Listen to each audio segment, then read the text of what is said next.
حضرت ابراہیم علیہ السلام کو جس گھرانے کے اندر پیدا کیا گیا اس گھرانے کا کاروبار کیا ہے؟ اس گھرانے کا کاروبار یہ ہے کہ بت بناتے ہیں اور بتوں کی خرید و فروخت کرتے ہیں، اور حضرت ابراہیم علیہ السلام کو اسی گھر کے اندر پیدا کر دیا گیا۔ اب دیکھو کتنا کٹھن معاملہ تھا، باپ تو بت بنا کر کے بیچ رہا ہے اور بیٹا کہہ رہا ہے کہ بتوں کی پرستش نہیں کرنا ہے۔ سب سے پہلے اپنے باپ کو کہا جا رہا ہے کہ بتوں کی پرستش سے باز آ جاؤ، یہ تم کو نفع نہیں پہنچا سکتے ہیں، تم کو کوئی نقصان نہیں پہنچا سکتے ہیں، ان کی پرستش مت کیا کرو۔ باپ کی طرف سے یہ اعلان سنا دیا گیا کہ اگر تو اپنی اس بات سے باز نہیں آیا، میرا کاروبار ٹھپ کرنے کے اوپر لگا ہوا ہے، کیونکہ اللہ کی طرف سے پیغام ہے، اللہ کے نبی ہیں، جو اللہ کی طرف سے پیغام آئے گا امت کو وہ سنانا پڑے گا، اس کے اندر کوئی کجی نہیں رکھ سکتے ہیں، اس کو چھپا نہیں سکتے ہیں۔ حضرت ابراہیم علیہ السلام تنی تنہا کھڑے ہوئے ہیں اور تمام لوگوں کے خلاف کھڑے ہوئے ہیں۔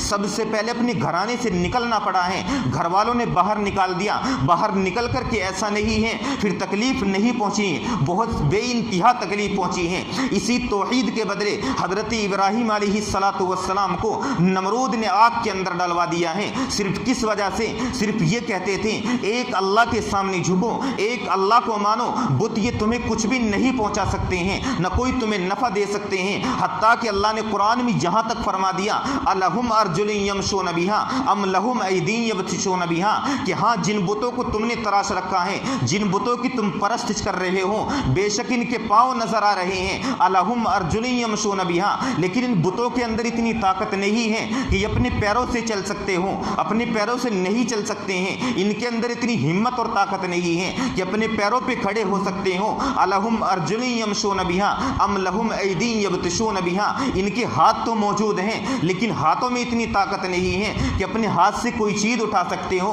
حتیٰ کہ اس سے بھی آگے بڑھ کر ان کی کمزوری کو اللہ نے یہاں تک بیان فرمایا کہ اگر ان کے اوپر کوئی مکھی بیٹھ جائے، ان بتوں کے اندر اتنی طاقت نہیں ہے کہ اس مکھی کو اڑا سکیں، تو پھر کس وجہ سے تم ان کی پرستش کر رہے ہو؟ اور اس سے بھی آگے چل کر اللہ نے پھر یہ فرمایا ام لہم اعین یبصرون بہا، کہ ان کے آنکھ موجود ہیں، تم نے ان کی آنکھ بنا دی ہیں لیکن آنکھوں سے دیکھ نہیں سکتے ہیں، سب کچھ ان کے پاس موجود ہیں، کان ان کے پاس موجود ہیں لیکن سن نہیں سکتے ہیں، پھر کس وجہ سے تم ان بتوں کی پرستش کرتے ہو اور کس وجہ سے تم ان کے سامنے سجدہ کرتے ہو اور کس وجہ سے تم ان سے مرادیں مانگتے ہو؟ اللہ نے یہ تمام اعلان تمام دنیا والوں کے سامنے کر دیا ہے، کسی سے کوئی ڈھکا چھپا نہیں ہے۔ اب وہ چاہے اللہ کو مانے یا غیر اللہ کو مانے، اس کو اختیار دے دیا گیا ہے، فیصلہ میدان محشر میں ہونا ہے۔